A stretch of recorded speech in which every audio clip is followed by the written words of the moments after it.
Bonjour. Si je te pose la question, le diabète, qu'est-ce que c'est?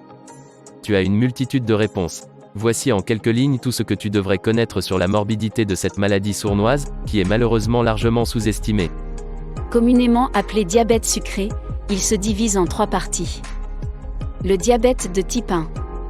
Le diabète de type 2. Le diabète gestationnel.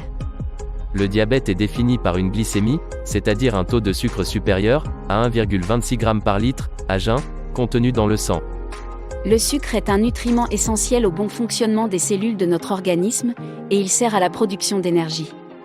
Notre alimentation, notre activité physique, notre stress font également varier la glycémie. Lorsqu'il fonctionne correctement, le pancréas produit de l'insuline pour faire baisser celle-ci, alors que le glucagon, l'adrénaline et le cortisol la font augmenter. C'est pour cela qu'une bonne alimentation et une parfaite hygiène de vie permettent d'éviter d'arriver au prédiabète ou de réguler son diabète une fois qu'il s'est installé. J'ai toujours dû suivre un régime, je suis diabétique, alors je vis de toute façon avec un style de vie juste pour rester en bonne santé et ne pas finir à l'hôpital. Halle Berry, actrice. À 23 ans, l'actrice Halle Berry découvre qu'elle est diabétique. Lors de l'enregistrement d'une émission de télévision, elle tombe dans le coma. Le verdict tombe, elle est atteinte de diabète de type 2. Depuis, elle surveille son alimentation et fait du sport quotidiennement. Dans l'émission Inside the Actors en 2007, la star raconte son expérience. À l'hôpital, on m'a dit que j'étais diabétique. J'ai immédiatement cru que j'allais mourir, puisqu'on me parlait d'une maladie. Je me suis rapidement informé sur celle-ci, et j'ai réalisé que j'en étais atteinte depuis une bonne partie de mon enfance, mais le diabète ne fait pas mal. Les signaux d'alarme du prédiabète jusqu'au diabète. Ton corps te parle et si tu l'écoutes, tu peux l'entendre et le comprendre. Une fréquente envie d'uriner. Une soif intense. Une bouche sèche. Une fatigue ou une somnolence.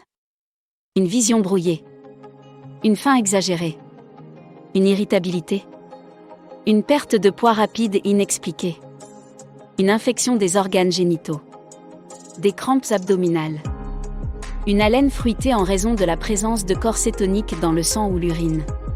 Tout petit, nous sommes suivis médicalement via un carnet de santé et celui-ci est obligatoire jusqu'à nos 18 ans. Mais après, pourquoi négligeons-nous notre capital santé?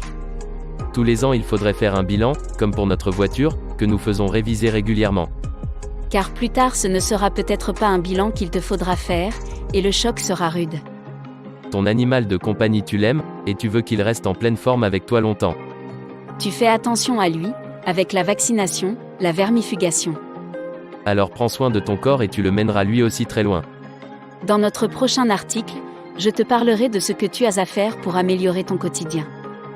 Il suffit juste un peu de bon sens et tu verras que ta nouvelle façon de manger va te faire du bien.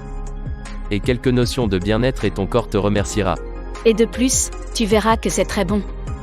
Dans notre prochain article, je te parlerai de ce que tu as à faire pour améliorer ton quotidien. Il suffit juste un peu de bon sens et tu verras que ta nouvelle façon de manger va te faire du bien. Et quelques notions de bien-être et ton corps te remerciera. Et de plus, tu verras que c'est très bon.